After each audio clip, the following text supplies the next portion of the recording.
The smoke was still rising from the crashed ship when Taman heard the sound. It was soft, almost like a whimper, cutting through the noise of battle that echoed in the distance. He stopped walking and turned his head, listening carefully.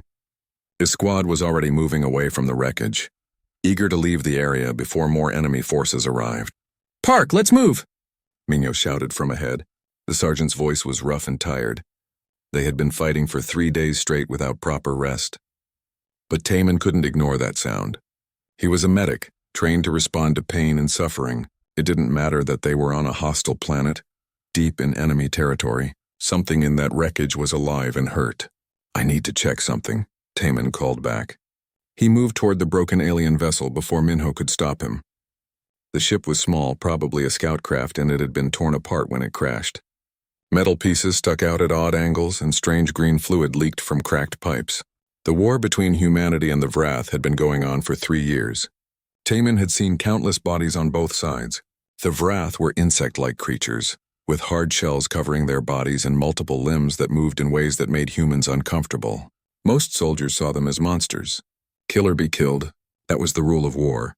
Taman squeezed through a gap in the hull. Inside, the ship was dark except for flickering emergency lights. The air smelled sharp and chemical, burning his nose. He followed the sound, which was getting weaker now.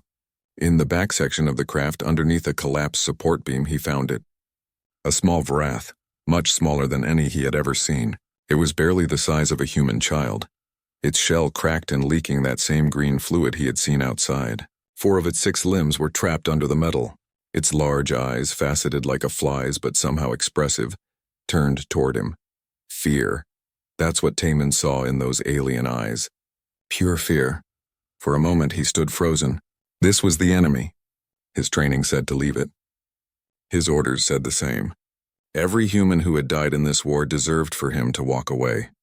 But his medical oath said something different. His oath said save lives. All lives. "Okay, little one," Taman whispered, moving slowly. "I'm going to help you." The creature made clicking sounds, probably trying to communicate or maybe calling for help that wouldn't come. Taman knelt beside it and assessed the injuries. The shell was cracked in several places and green blood was pooling underneath. The trapped limbs might be broken. Without treatment, this creature would die within hours, maybe less. Taman heard boots crunching on metal behind him. Minho appeared in the doorway, his rifle raised, then lowered when he saw what Taman was doing. "Are you insane?" Minho hissed. "That's a Vrath." "It's a child," Taman replied, carefully lifting the beam. The creature whimpered again as its limbs came free. 2 were definitely broken. "Just a kid." "A kid that will grow up to kill humans," Minho said, but his voice was less certain now. He had seen the small Vrath, too. "Park, if Command finds out you helped the enemy, they'll charge you with treason. You could be executed." Taman pulled out his medical kit and began working. He had human supplies designed for human biology, but pain was pain. Injury was injury. He cleaned the wounds as best he could, used spray bandages to seal the cracks in the shell, and carefully splinted the broken limbs with materials from the ship. The young Vrath watched him the entire time. Its clicking sounds became softer, less panicked. When Taman wrapped the final bandage, the creature reached out with one small limb and touched his hand. The gesture was so human-like that it startled him. "We have to go," Minho said. "Now, I didn't see this, understand? I didn't see any of this." "Help me carry it," Taman said. "What? I can't leave it here. It will die." Taman carefully lifted the small Vrath. It was lighter than he expected, and warm despite the hard shell. "Please, Minho." The sergeant stared at him for a long moment. Then he cursed under his breath and nodded. "You owe me for this, big time. And if anyone asks, we found supplies, nothing else." They wrapped the young Vrath in thermal blankets to hide its shape, and carried it back to their transport. The other soldiers were too exhausted to ask questions. They loaded their gear and headed back to base as the sun set over the battlefield. Forward Operating Base Prometheus was a collection of prefabricated buildings surrounded by defensive walls.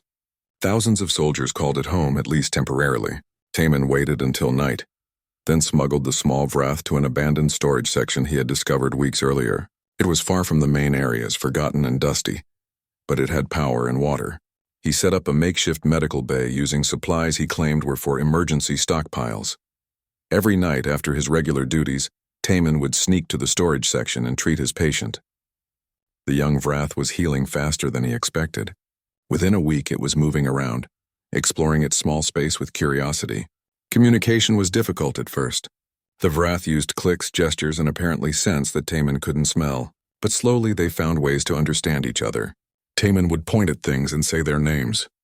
The Vrath would repeat the sounds in its own clicking language. When Taman pointed at himself and said Taman, the creature clicked in a pattern that sounded almost like his name. He started calling the young Vrath Shiva, after learning from old cultural databases that it meant something like little spark in one of the Vrath dialects that had been translated. Shiva seemed to like the name, clicking happily whenever Taman said it. 2 weeks after the rescue, Taman noticed something strange. Shiva had markings on her shell that he hadn't paid attention to before. They glowed faintly in the dark, creating beautiful patterns. He took pictures and compared them to intelligence files he probably shouldn't have accessed. His blood ran cold when he found the match. Those markings were royal insignia. Shiva wasn't just any Vrath, she was royalty, possibly a princess. And somewhere out in space her family was probably looking for her. That night, lying in his bunk, Taman stared at the ceiling and wondered what he had done. He had saved a life. That much he knew was right. But he had also taken custody of what might be the most valuable prisoner in the entire war. If Command found out, the consequences would be severe. If the Vrath found out their royal child was in human hands, the consequences could be even worse. In the storage section, Shiva slept peacefully in her warm corner, trusting the strange, soft-skinned creature who had saved her life. She didn't know that her presence on this base would soon change the course of the war. Neither did Taman. But far above the planet, moving through the darkness of space, a massive ship had just entered the system. On its bridge stood a figure that made hardened warriors tremble. Queen Valira, ruler of 3 hive clans, had felt a sudden pulse through the deep connection all Vrath queens shared with their offspring. Her daughter was alive, and Valira would burn worlds to get her back. The alarm woke everyone at dawn. Taman jumped from his bunk, heart racing, and rushed to the window. Above the base, the sky had changed. Where there should have been stars and the normal darkness of space, there was now a fleet. Dozens of Vrath ships hung in orbit like dark insects against the morning light. And at the center, one ship dwarfed all the others. It was massive, organic-looking, with sections that seemed to pulse with bioluminescent light. "All personnel report to stations," the base speaker announced. "This is not a drill. We are at condition red." Taman's first thought was of Shiva. He had to get to her before anyone else did. He threw on his uniform and ran through the corridors, pushing past other soldiers who were heading to their battle stations. The storage section was at the far edge of the base, and every second counted. When he burst through the door, Shiva was awake and clicking frantically. Her shell was glowing brighter than usual, pulsing in patterns Taman had never seen before. She rushed to him, wrapping her small limbs around his leg, and what he had learned was her way of hugging. "It's okay," Taman said, though he wasn't sure that was true. "You're safe with me." His communicator buzzed. It was Minho. "Park, where are you? We need all medics at the command center." "On my way," Taman replied. He looked down at Shiva. "I have to go, but I'll come back. I promise. Stay quiet and stay hidden." Shiva clicked softly and retreated to her corner. Those big eyes watched him leave with an expression that made his chest ache. He locked the door behind him and hurried to the command center. The room was packed with officers and soldiers, all staring at the main screen.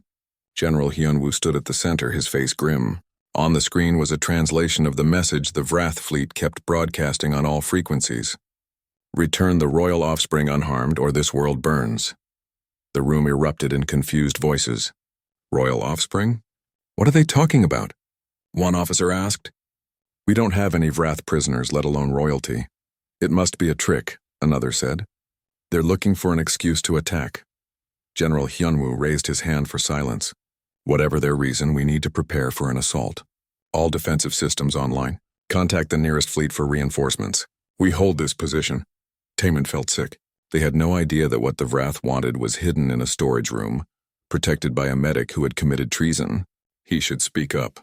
He should tell them. But if he did, they would take Shiva, probably kill her as a strategic move, and execute him for helping the enemy. His communicator buzzed again. This time it was a private message from someone he hadn't heard from in days. Hana, another medic who worked in the main medical bay. "Taman, I need to talk to you alone now." They met in an empty hallway between sections. Hana was a small woman with sharp eyes that missed nothing. She had always been kind to Taman, and they had become friends during the war. Now those eyes were full of suspicion and fear. "I know what you've been doing," Hana said quietly. "I've seen you taking supplies, medical equipment disappearing, and the energy readings from that old storage section. What are you hiding, Taman?" He could have lied. He could have made up a story. But Hana deserved better than that, and he was tired of lying. "Come with me," he said. "I'll show you." They walked to the storage section together. Taman unlocked the door and stepped inside with Hana following. Shiva was exactly where he left her, huddled in the corner. When she saw Taman, she clicked happily and ran toward him. Then she saw Hana and froze. Hana gasped and reached for her sidearm, but she didn't draw it. She just stared at the small Vrath, her hand trembling on the weapon. "Taman, what have you done?" "Her name is Shiva," Taman said calmly. "I found her in a crashed scout ship 2 weeks ago. She was hurt and abandoned. I couldn't leave her to die. She's Vrath. She's the enemy. She's a child." Taman knelt beside Shiva, who pressed against him nervously. "Look at her, Hana, really look. She's just a scared kid." Hana did look. She saw the small form, the careful way Shiva moved her healing limbs, the intelligence in those alien eyes. She saw how Shiva trusted Taman completely, how she clung to him like he was her only safety in a hostile world. "Those markings," Hana whispered. "I've seen intelligence briefings. Those are royal markings, aren't they?" Taman nodded. "She's what they're looking for. That fleet up there. They came for her. Then we have to turn her over. Taman, if we don't, they'll attack. People will die. If we turn her over to our command, they'll use her as leverage or kill her. Either way, it starts a war we can't win. Look at that fleet. Look at the size of it. They're not here to negotiate. They're here to take her back by force if necessary." Hana was quiet for a long moment. Shiva, sensing the tension, made soft clicking sounds and reached out one limb toward Hana. It was a gentle gesture, curious and friendly. Hana stared at that small limb, and something in her expression changed. "What are you going to do?" Hana finally asked. "I don't know yet," Taman admitted. "But I can't let anyone hurt her. She trusts me. I saved her life. I can't betray that now." "You're going to get yourself killed. You know that, right?" "Probably." Taman tried to smile but failed. "But I can't live with myself if I do nothing." Hana sighed deeply and holstered her weapon. "I must be as crazy as you are." "What do you need me to do?" Over the next few hours they made a plan. It was risky and probably impossible, but it was the only chance they had. Taman accessed the communication systems using his military codes. He modified the quantum communicator in the storage room to broadcast on Vrath frequencies. It took careful work, and every minute felt like an hour. Meanwhile, outside, the situation was getting worse. The Vrath fleet moved closer to the planet. Human ships arrived to reinforce the base, but they were outnumbered 5-1. Both sides were preparing for battle. Taman knew they didn't have much time. Finally, the communicator was ready. Using Shiva's own biological signature as a key, Taman sent a direct message to the flagship. He explained who he was, how he found Shiva, and that she was safe and healing. He offered to return her peacefully if they would guarantee safe passage. The response came faster than he expected. The screen in the storage room flickered to life, and suddenly Taman was face to face with an alien queen. Valera was enormous even just as a hologram. Her shell was deep blue-black, covered in intricate patterns that glowed with silver light.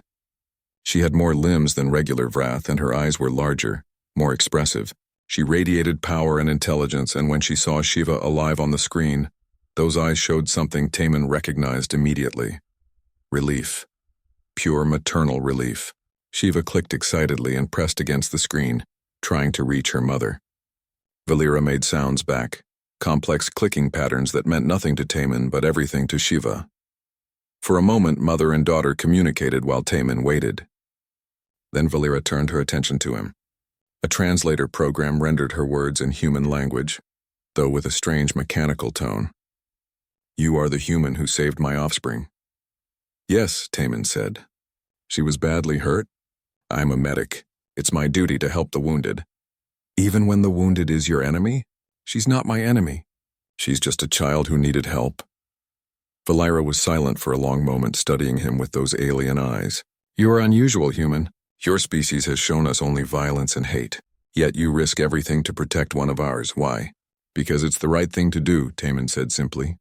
War doesn't mean we have to stop being decent. I want my daughter back, Valera said. There was no threat in her voice, but the power behind it was unmistakable. Tell me how to make that happen without more death. Meet me at coordinates I'll send you. Neutral ground. Just you and me. I'll bring Shiva. We can exchange her safely and maybe we can stop this war from getting worse. And your commanders? They agree to this? No, Taman admitted. They don't know about her. If they find out, they'll use her as a hostage. That's why I'm contacting you directly. You would betray your own people for mine? I'm not betraying anyone. I'm trying to save everyone. Your daughter, my fellow soldiers, all of us. This war has gone on long enough. Valera clicked thoughtfully. You are either very brave or very foolish, human Taman. Perhaps both. Send me the coordinates. I will be there. But know this. If this is a trap, if any harm comes to my daughter, I will personally destroy every human on this world. Understood, Taman said. But it's not a trap.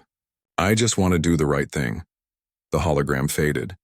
Taman sat back, suddenly exhausted. Shiva climbed into his lap, clicking softly. She seemed happy, knowing her mother was coming for her. But Taman felt only fear. He had just committed treason, contacted the enemy without orders, and arranged a meeting that could start an even bigger war. Hana put a hand on his shoulder. There's no going back now. I know, Taman said, but at least Shiva will go home. What he didn't say was that he would probably never see home again. General Hyunwoo had already started an investigation into the unauthorized communications.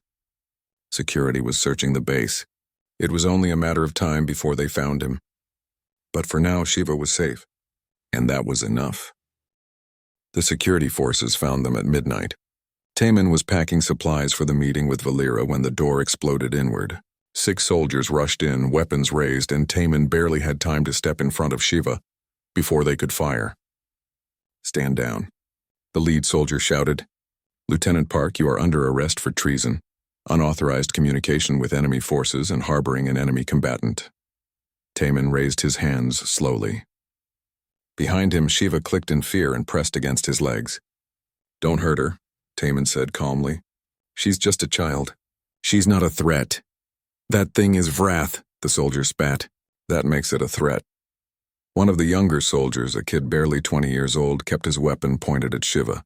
His hands were shaking. Taman recognized the look in his eyes, fear mixed with hatred. This soldier had probably lost friends to the Vrath. He wanted revenge. Listen to me, Taman said, keeping his voice steady. That fleet up there came for her. She's royalty. If you hurt her, they'll destroy this entire base. Everyone here will die. Then we use her as a hostage, the lead soldier said. He gestured to 2 others.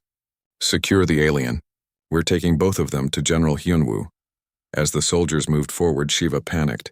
She darted to the side, trying to escape, and one soldier grabbed her roughly. She shrieked, a high-pitched sound that hurt Taman's ears and bit the soldier's hand.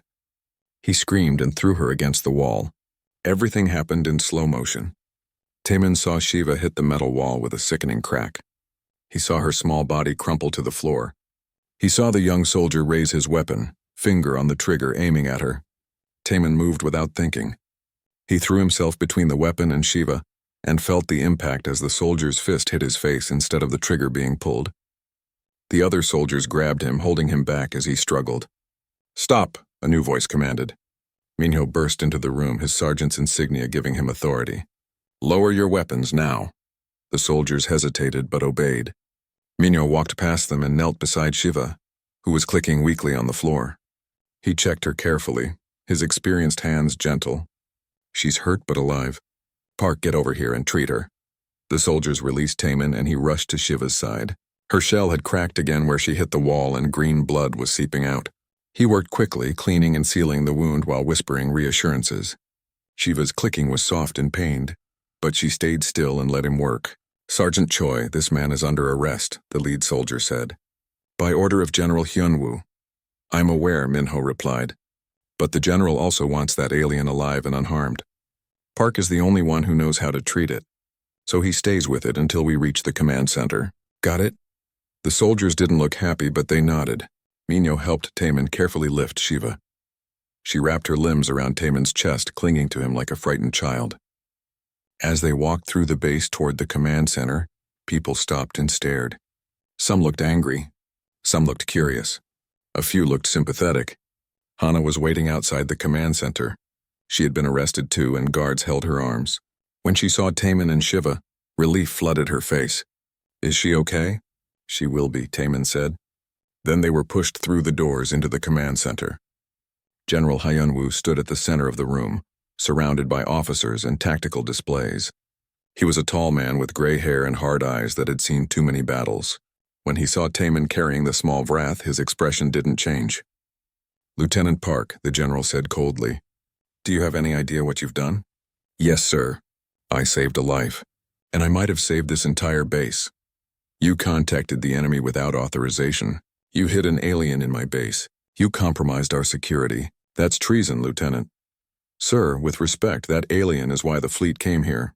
She's Queen Valera's daughter. If we hurt her or use her as a hostage, they'll attack. But I've already made contact with Valera. She agreed to meet peacefully to get her daughter back." The room erupted in voices. Officers argued about whether to believe Taman, whether to use Shiva as leverage, whether to just kill her and fight the fleet. General Hyunwoo raised his hand for silence. "You spoke with Queen Valera herself?" "Yes, sir. She just wants her daughter back. She said if we return Shiva unharmed, she'll withdraw the fleet." "And you believe her?" Taman looked down at Shiva, who was clicking softly against his chest. "Yes, sir, I do. She's a mother looking for her child.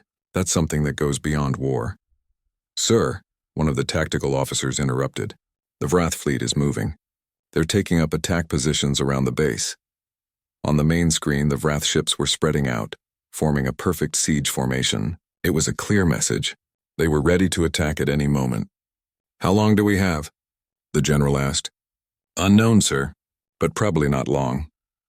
General Hyunwoo studied Taman for a long moment. Then he looked at Shiva. The small Vrath looked back at him with those big, intelligent eyes. For just a second, the general's hard expression softened. Maybe he was thinking of his own children back on Earth.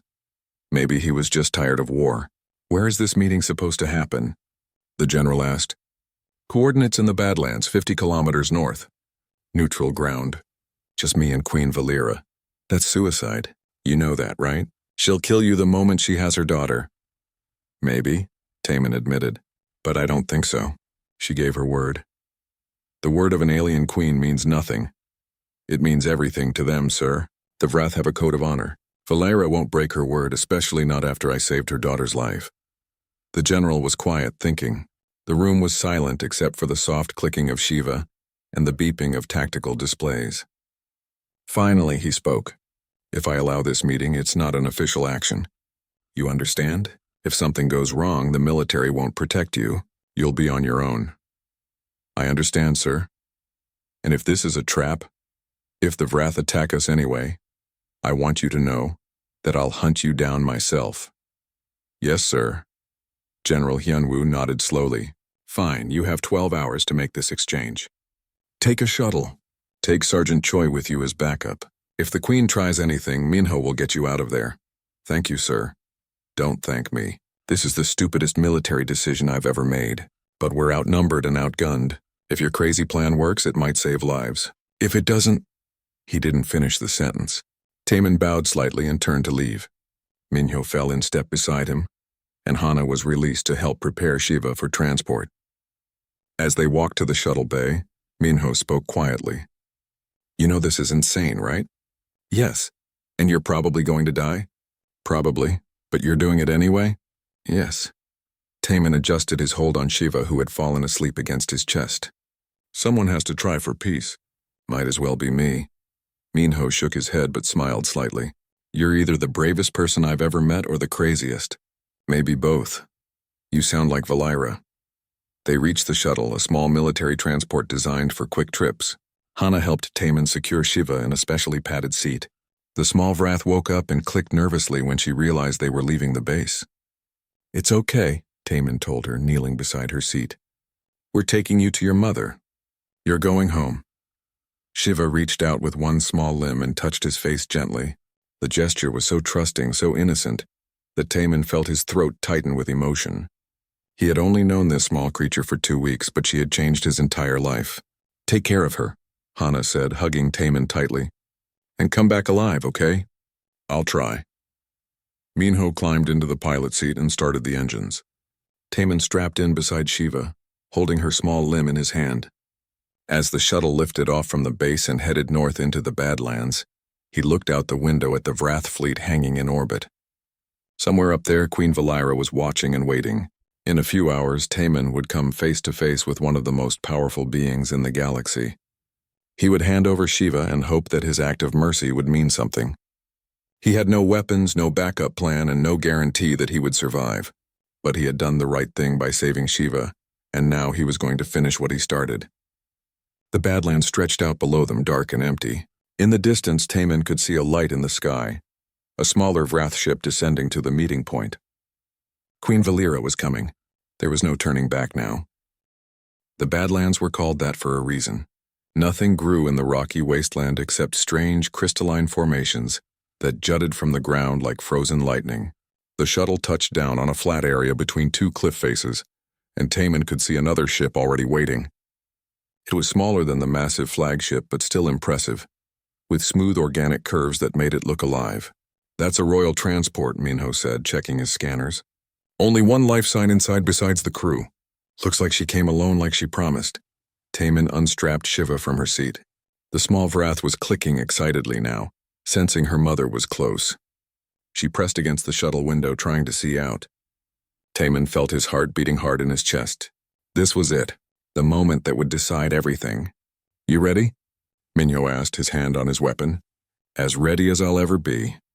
The shuttle ramp lowered with a hiss. Hot, dry air rushed in, carrying dust and the strange chemical smell that always hung over the Badlands. Taman walked down the ramp with Shiva in his arms. Minho followed a few steps behind, ready to protect Taman if needed. The door of the royal transport opened and Queen Valira emerged. Seeing her hologram had not prepared Taman for the reality. Valira was massive, easily 3 times the size of a normal Vrath warrior. Her blue-black shell reflected the harsh sunlight in rainbow patterns. Her multiple limbs moved with perfect grace as she descended from her ship.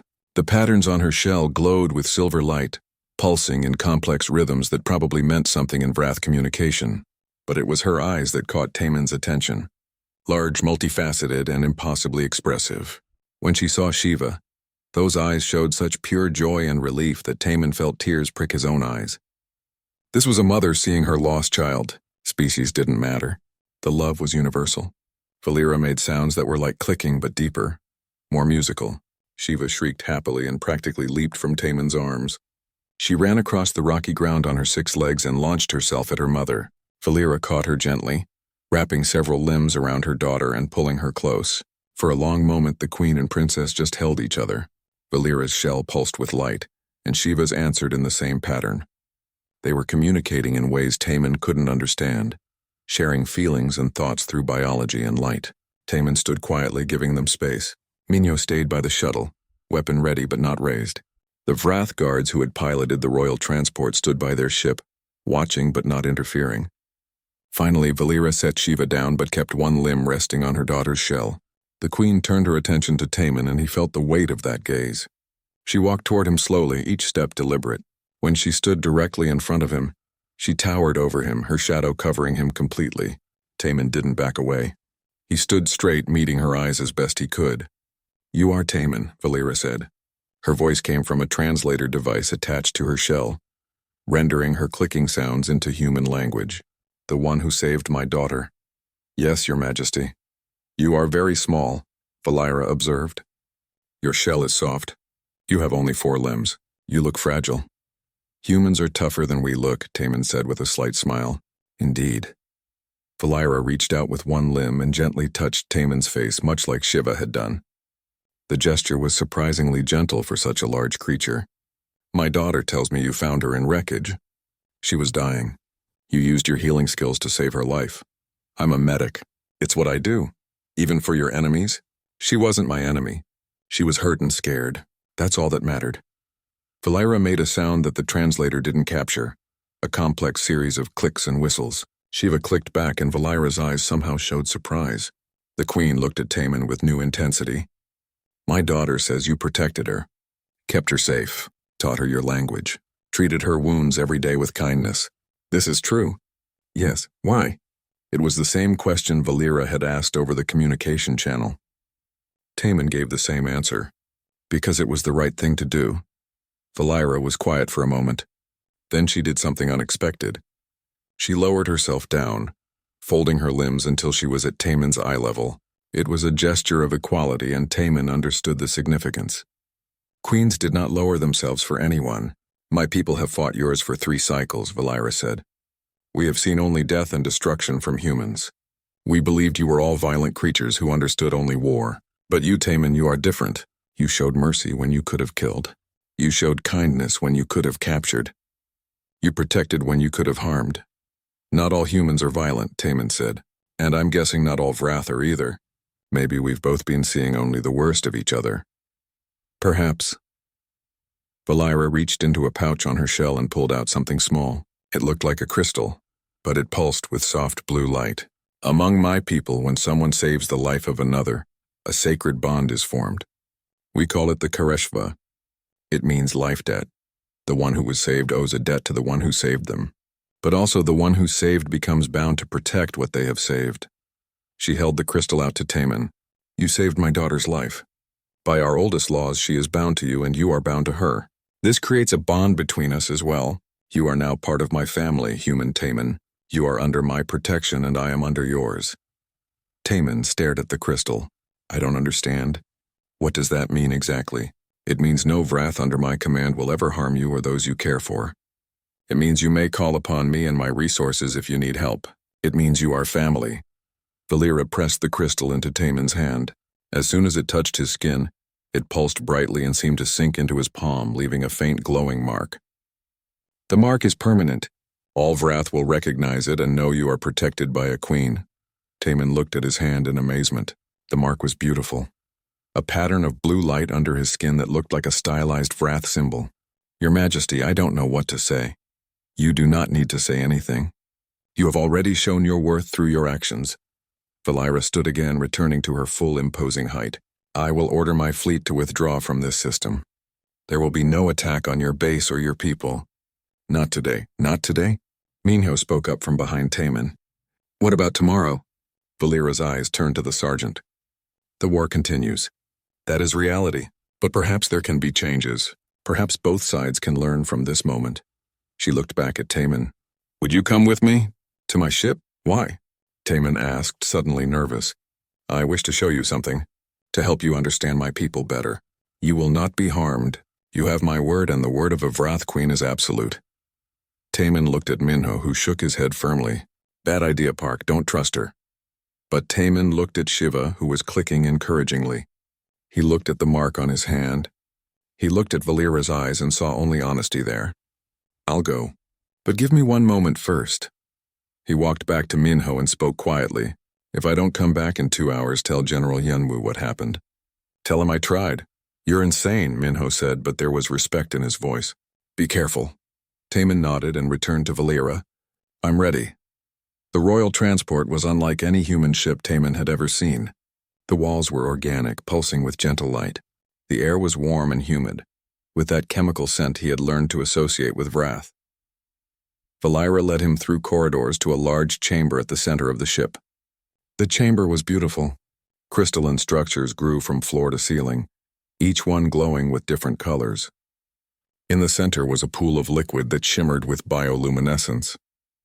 Around the walls were images, holograms or maybe memories showing Vrath history. This is a memory chamber, Valera explained, where we keep the important moments of our history. I want you to see something. To understand why we fight your kind. She touched a control and the holograms changed. Taman saw images of first contact between humans and Vrath. But the story was different from what he had been taught. In these images, it was humans who attacked first. A human colony ship had encountered a Vrath exploration vessel and fired on it without warning, believing it was hostile. The Vrath defended themselves and both ships were destroyed.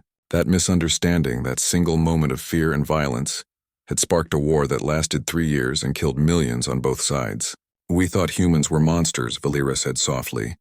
We thought you attacked us because you hated us. Because we were different, so we fought back. We attacked your colonies in retaliation, and you attacked ours. The cycle of violence grew and grew. until no one remembered how it started. We only remembered the dead. Taman felt sick. I never knew. They told us the Vrath attacked us first, that you were expanding your territory and we were defending ourselves. Perhaps that is what your leaders believed, or perhaps they lied. It does not matter now. What matters is that the killing continues, and neither side knows how to stop. Taman looked at the images of dead soldiers, destroyed colonies, grieving families, both human and Vrath. How do we stop it? How do we end this war? The flagship called the Infinite Nest was enormous. As Valira's shuttle approached it, Taman pressed against the window and tried to take in the scale. The ship was easily 10 kilometers long, shaped like a massive insect with sections that actually seemed to breathe. Parts of the hull pulsed with bioluminescent light, and smaller craft moved around it like attendants around a queen, which Taman supposed was exactly what they were. Migno had not been happy when Taman told him the plan. The sergeant had argued for an hour, trying to convince Taman not to go. But in the end, he understood. Someone had to try for peace. Someone had to take the first step. That someone was Taman. "You're a braver man than me," Minho had said before they parted. "Come back alive. That's an order." Now, as the shuttle entered the flagship's docking bay, Taman wondered if he would ever see his friend again. The bay was huge, filled with other ships and hundreds of Vrath moving with purpose. When the shuttle landed and the door opened, Taman stepped out into an alien world. The air was warm and humid, thick with scents he couldn't identify. The lighting was different too, with more purple and blue wavelengths than human eyes were used to. Everything hummed with organic energy. This wasn't just a ship. It was a living hive. Vrath workers stopped and stared as Valira emerged with Taman following. Their clicks and whistles filled the air, probably expressing shock that a human was here. Shiva stayed close to Taman, clicking reassurances in a pattern he had learned meant safe and friend. Valira led them through corridors that curved and branched like tunnels in an insect colony. Other Vrath moved past, some bowing to their queen, others just staring at Taman with those large, multifaceted eyes. He felt very small and very alone. Finally, they reached a section that was clearly royal quarters. The walls here were decorated with beautiful crystalline formations, and the lighting was softer. Valira stopped at a door that opened at her touch. "These will be your quarters," she said. "Adjacent to mine and Shiva's. You are part of the royal household now." The room inside was surprisingly comfortable. There was a sleeping platform that had been modified with soft human-style cushions, a small food preparation area with supplies Taman recognized from human ships. Someone had done research. A bathroom that was a fascinating mix of Vrath and human design, and a large window that looked out into space. "If you need anything, ask," Valira said. "The ship's systems will respond to your voice in your language. You are free to move through most of the ship, though some areas are restricted for security. A translator device will be provided to help you communicate with others." "Thank you," Taman said. He felt overwhelmed but tried not to show it. Valira studied him with those unreadable eyes. "This will not be easy, Taman. My people do not trust humans. Some will be hostile, but you have my protection, and that counts for much. Rest now. Tomorrow I will introduce you to my council. They must approve your position as consort guardian." After she left with Shiva, Taman collapsed onto the sleeping platform and stared at the ceiling. What had he done? He was alone on an alien flagship, surrounded by creatures who had been trying to kill his people for 3 years. One wrong move and he could cause an incident that would reignite the war. But when he looked at his hand and saw the glowing mark of the Kareshva, he remembered why he was here. Peace. Understanding. A chance to stop the killing. He fell asleep thinking of home. The next morning, Taman woke to Shiva clicking at his door. She had brought him food, a selection of both Vrath and human rations. They ate together while she taught him more of her language. Her clicks were easier to understand now, and Taman was starting to pick up the basic patterns. A Vrath servant arrived with clothing. Not a uniform, but something between human and Vrath styles. A tunic made of material that shimmered like shell chitin, comfortable pants, and a cloak that bore Valira's royal insignia. When Taman put it on, he looked at himself in a reflective surface and barely recognized the person staring back. Valira came to escort him to the council chamber. As they walked through the ship, more Vrath stared. Some clicked in what sounded like anger. Others seemed merely curious. One young warrior stepped forward as if to challenge Taman, but Valira made a sharp sound and the warrior immediately backed away, bowing low. "Do not worry," Valira said to Taman. "They will learn to accept you, or they will answer to me." The council chamber was impressive, a large circular room with a raised platform at the center. Around the edges sat 12 Vrath, each one clearly important and powerful. These were Valira's advisors, military commanders, and clan leaders. They all turned to watch as Valira entered with Taman at her side. One Vrath, larger than most with dark red markings on his shell, clicked sharply. The translator in Taman's ear rendered it as, "You bring a human before this council? Have you lost your mind, my queen?" "Watch your tone, Rikieth," Valira said calmly but with unmistakable authority. "This human is under my protection. He is here by my command." Rikieth stood, his limbs positioning in what Taman had learned was an aggressive stance. "He is the enemy. His kind kills our warriors, destroys our colonies. And you bring him into our home? Make him wear our royal insignia? This human saved my daughter's life," Valira replied. "When he could have killed her, he showed mercy. When he could have used her as a hostage, he protected her. He risked his own life to return her to me. That is worth more than all your objections, Rikieth." Another council member, a smaller Vrath with intricate patterns on her shell, clicked more gently.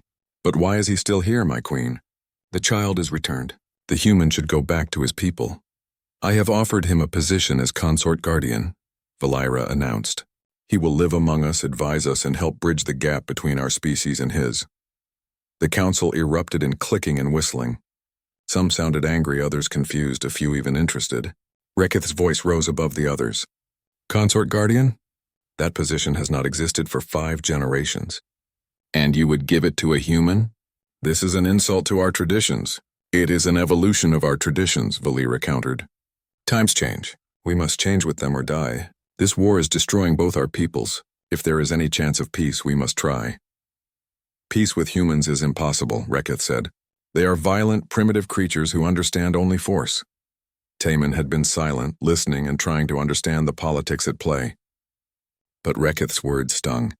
He stepped forward and the council fell silent. "May I speak?" Taman asked. Valira gestured her approval. Taman took a breath and addressed the council in his simple, honest way. "You think humans are primitive and violent.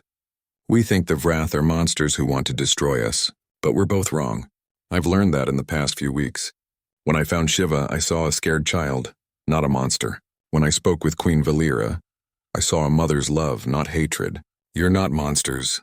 You're just people trying to survive, same as us." "Pretty words," Rikieth sneered. "But words mean nothing. Your people murdered my family, destroyed my clan's homeworld. Why should I believe anything a human says?" "Because I'm here," Taman said simply. "I'm standing in the middle of your flagship, surrounded by people who could kill me at any moment, because I believe peace is possible. If I didn't believe it, I would have stayed with my people and let the war continue. But I couldn't do that. Too many have died already. Too many families, human and Vrath, have lost loved ones. If we don't stop it, there won't be anyone left to hate." The council was quiet, considering his words. The smaller Vrath with the intricate patterns clicked thoughtfully. "You speak of peace, human. But what can one medic do against years of war and hatred?" "I don't know," Taman admitted. "Maybe nothing. Maybe I'm wasting my time and everyone's patience. But I have to try, because if I don't, I'll spend the rest of my life wondering if I could have made a difference." Another council member, older with faded shell colors, spoke in a whispery click. "The human has courage, at least. To come here alone takes bravery. Perhaps the queen is right. Perhaps this one is different. One human does not represent all humans," Rikieth argued. "This proves nothing." "It proves that peace is possible," Valira said firmly. "It proves that individuals can choose to be better than their circumstances. It proves that we have a choice.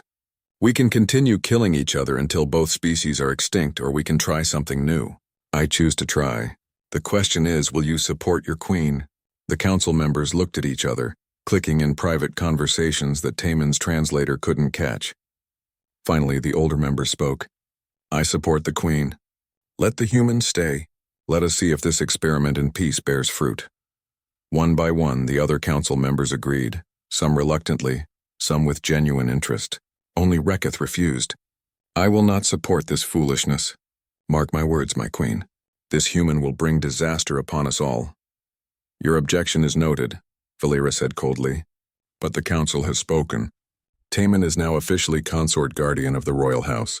He will be treated with respect, or those who disrespect him will answer to me personally. Is that understood? The council members all bowed, even Reketh, though his body language screamed anger. The meeting ended, and Taman followed Valera out of the chamber. His legs felt shaky from the stress. The gathering took place on a neutral station called the Five Pillars, an ancient structure built by the Vrath long before humans ever left Earth. 5 massive columns extended from a central hub, each one housing one of the major queen families. When Valera's ship approached, Taman could see dozens of other vessels already docked. The most powerful Vrath leaders in the galaxy were all here. Stay close to me, Valera warned as they prepared to disembark.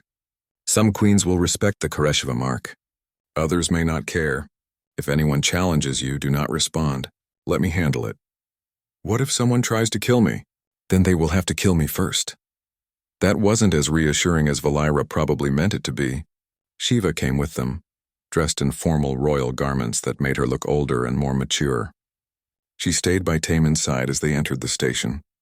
The central hub was breathtaking, a massive chamber with bioluminescent walls that created patterns of light and shadow. Vrath of all sizes moved through the space, but the atmosphere was tense. This was a war council, after all. The moment they entered, clicking and whistling erupted. Hundreds of Vrath turned to stare at the human walking beside Queen Valera. Taman felt every eye on him, felt the weight of their surprise and anger. He kept his head up and walked with as much dignity as he could manage. A massive Vrath approached them, even larger than Valera, with deep purple markings. Sister Valera, she clicked, and Taman's translator rendered it. Is this a joke? You bring a human to the 5 pillars? Queen Kessa, Valera replied respectfully. This human is my consort guardian. He is under my protection and has earned his place here. Earned his place? By what right does a human stand in this sacred space? Before Valera could answer, another queen joined them. This one was smaller but moved with deadly grace, her shell colored in striking black and white patterns. I have heard rumors of this human. They say he saved your offspring when she was lost. Is this true? It is true, Queen Daria, Valera confirmed. My daughter was dying. This human, Taman, found her and used his healing skills to save her life. When he could have used her as a hostage or let her die, he protected her. That is why he bears the HFY mark. Queen Daria moved closer to Taman, studying him with intense focus. He stood still and let her examine him, showing no fear even though his heart was racing. Finally, she clicked in what sounded like approval. Interesting. A human with honor. I did not think such a thing existed. She turned to the other queens who had gathered around. Perhaps we should hear what this human has to say before we judge. Absolutely not. The voice came from across the chamber. A red-shelled Vrath pushed through the crowd. It was Reketh. This human should not be here. His presence insults our traditions and spits on the graves of our fallen warriors. Reketh speaks truth, another queen said, her shell bearing scars from many battles. Why should we listen to one of the creatures who have killed so many of our people? The chamber erupted in argument. Some queens agreed with Reketh. Others were curious about Taman. The clicking and whistling grew so loud that Taman's translator couldn't keep up. He looked at Valera, who seemed concerned but not panicked. Finally, the oldest queen present raised several limbs for silence. She was ancient, her shell faded to almost white, but her presence commanded respect. I am Queen Thessa, eldest of the gathered. I say we follow tradition. Let the human undergo the trials. If he survives, we will know he has worth. If he fails, the matter is settled. Valera's shell patterns flashed in alarm. The trials have not been performed in generations. They are dangerous, meant for Vrath warriors, not humans. If this human claims to be worthy of standing beside a queen, let him prove it, Queen Thessa said. Or let him leave this place and never return. The other queens clicked in agreement. Even those who seemed sympathetic to Taman supported the idea. It was the only way to settle the matter fairly. Valera turned to Taman and spoke quietly. You do not have to do this. We can leave now. No one would blame you.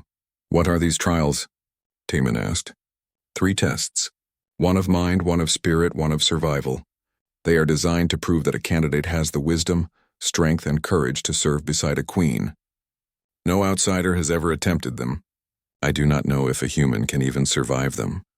Taman looked around at all the queens watching him. He thought about why he was here, about the war that had killed so many, about the chance for peace that depended on proving himself to these powerful beings. I'll do it, he said. Taman, you could die. I know. But if I don't try, nothing changes. People keep dying. The war continues. At least this way there's a chance. Valira studied him for a long moment. Then she clicked, and what Taman had learned was respect. You're either very brave or very foolish. Everyone keeps telling me that, Taman said with a slight smile.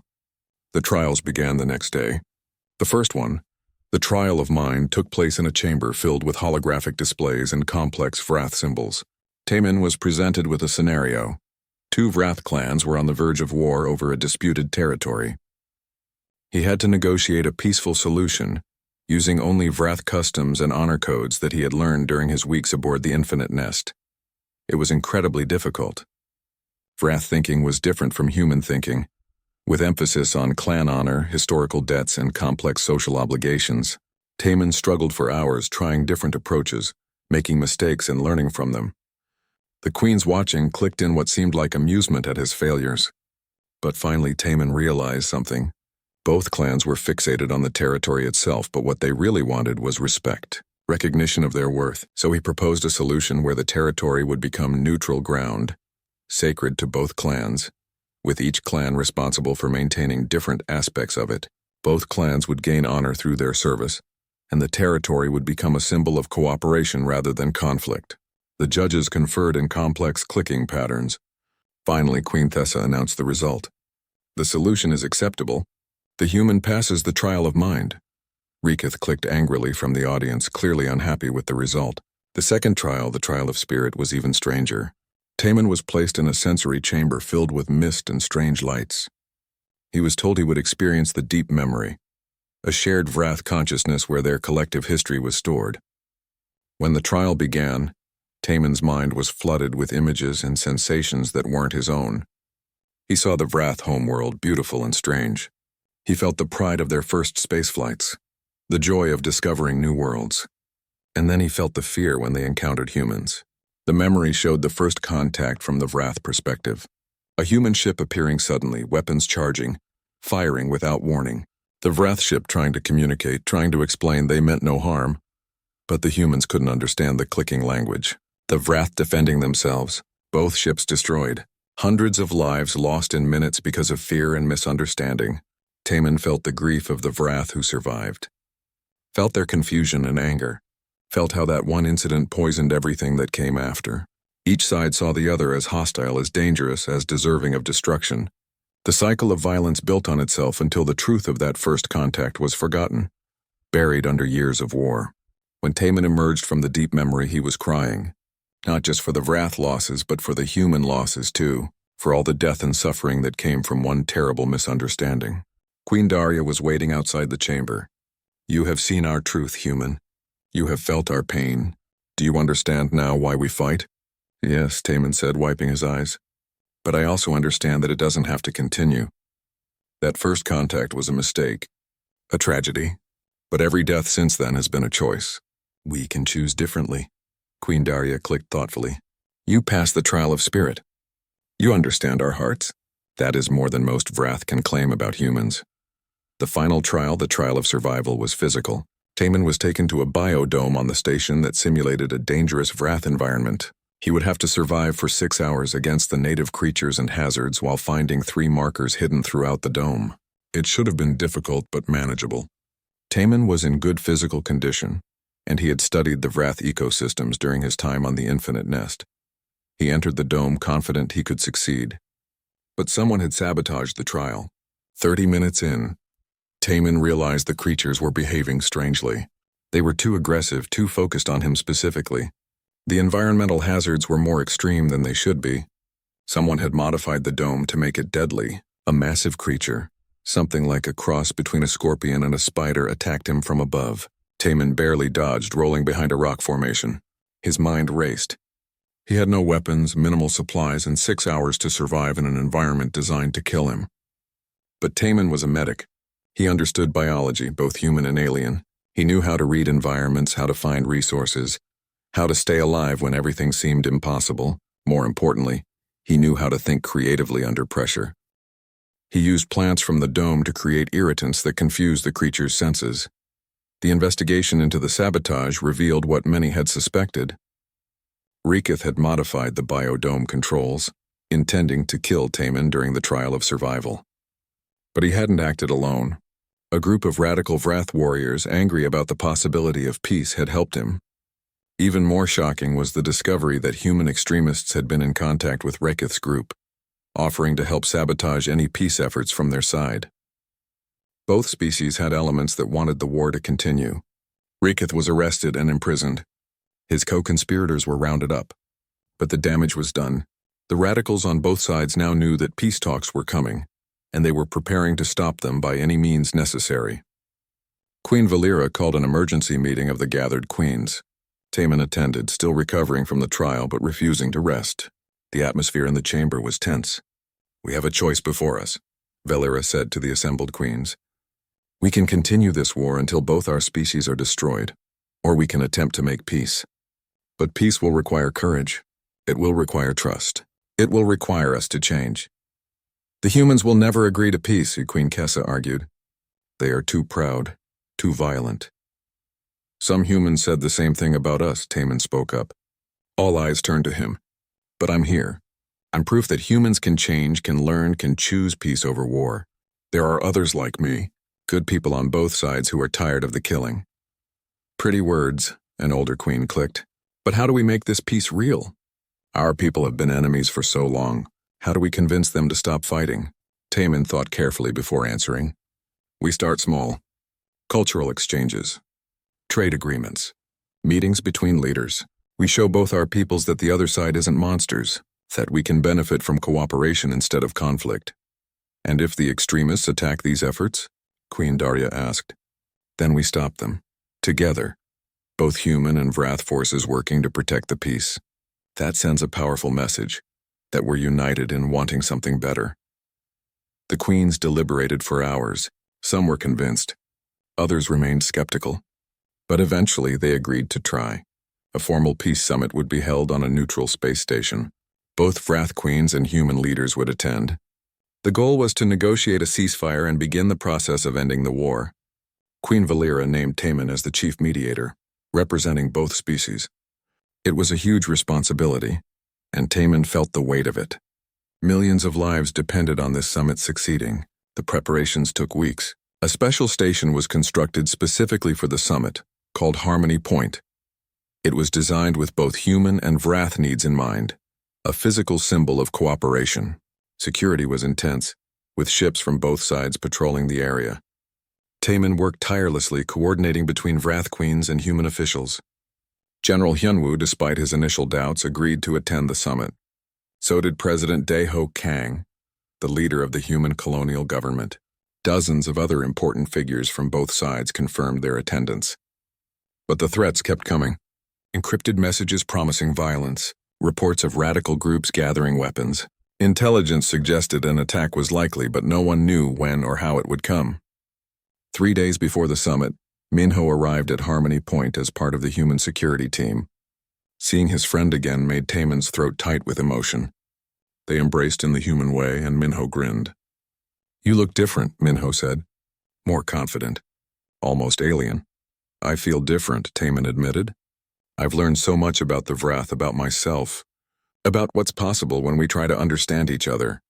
"Well, don't get too alien on me. We still need you to be human enough to talk sense into our side." Hana arrived too, representing the medical corps. She hugged Taman tightly. "I can't believe you actually pulled this off. When you left, I thought we'd never see you again." "I'm glad to be wrong," Taman said. The day of the summit arrived. The main hall of Harmony Point was impressive, designed to accommodate both species comfortably. Human chairs and Vrath resting platforms were arranged in a large circle, symbolizing equality. Representatives from dozens of human worlds and Vrath clans gathered, eyeing each other nervously. Taman stood at the center, wearing clothing that mixed both human and Vrath styles. The mark of Karesheva glowed on his hand. Valera stood beside him with Shiva nearby. On the human side stood President Dae-ho Kang, a stern-looking man who had led humanity through the worst of the war. "We are gathered here to attempt what many believe is impossible," Taman began, his voice projected throughout the hall. "To end a war that has cost both our species dearly, to find a path forward that doesn't involve more death and destruction." He spoke about the first contact, about the misunderstanding that sparked the war. He spoke about the cycles of violence that followed. He spoke about what he had learned living among the Vrath, that they weren't monsters, just people trying to survive and protect their families. "I was a medic," Taman continued. "My job was to heal. But you can't heal a wound that keeps being reopened. We have to stop causing new wounds. We have to choose to be better." President Deho spoke next, his voice measured. "What the Vrath did to our colonies cannot be forgotten. The lives lost, the families destroyed, this pain is real. But Lieutenant Park has shown us that individual Vrath can be reasoned with. Perhaps it is time to see if we can reason with all of them." Queen Valera addressed the assembly in her clicking language, translated for the humans. "We have lost much as well. But I have seen that humans are capable of great compassion.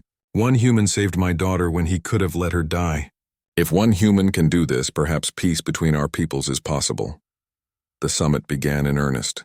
Diplomats and leaders discussed terms, territorial boundaries, trade agreements, cultural exchange programs, reparations for damages. It was slow, difficult work.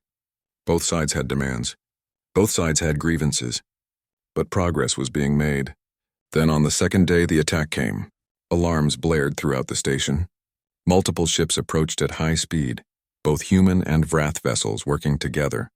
The radical alliance Rekith had built before his arrest had survived and grown. Now they were here to destroy the summit and everyone in it. Security forces scrambled to respond. Minho grabbed Taman. "We need to evacuate you now." "No," Taman said firmly. "If I run, the summit fails. The radicals win. We have to stop them." "There are too many of them," Minho argued. "We're outnumbered." But Valera had already contacted her fleet. Queen Daria and Queen Kessa did the same. Vrath warships moved to intercept the attackers. On the human side, General Hyunwoo ordered all available ships to defend the station. For the first time in 3 years, human and Vrath forces fought on the same side. Inside the station, the delegates heard explosions. The building shook. Some panicked, trying to flee, but Taman climbed onto a platform where everyone could see him. "Listen to me," he shouted. "This is exactly what the extremists want. They want us to panic, to turn on each other, to give up on peace. If we let fear win, they succeed.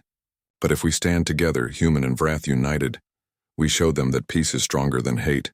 President Deho stood. "The human stays, I stay. We finish this summit." Queen Valera's shell flashed with determination. "The Vrath stay as well. We will not be driven away by cowards who hide behind violence." One by one, the other delegates stood and declared their commitment to stay. The summit would continue. Outside, the battle raged. Human fighters flew in formation with Vrath ships covering each other, working together with a coordination that would have been impossible weeks before. Minho led a security team to reinforce the station's defenses, working alongside Vrath warriors. A group of extremists managed to breach the station, trying to reach the summit hall. They were a mix of humans and Vrath united by their hatred of peace.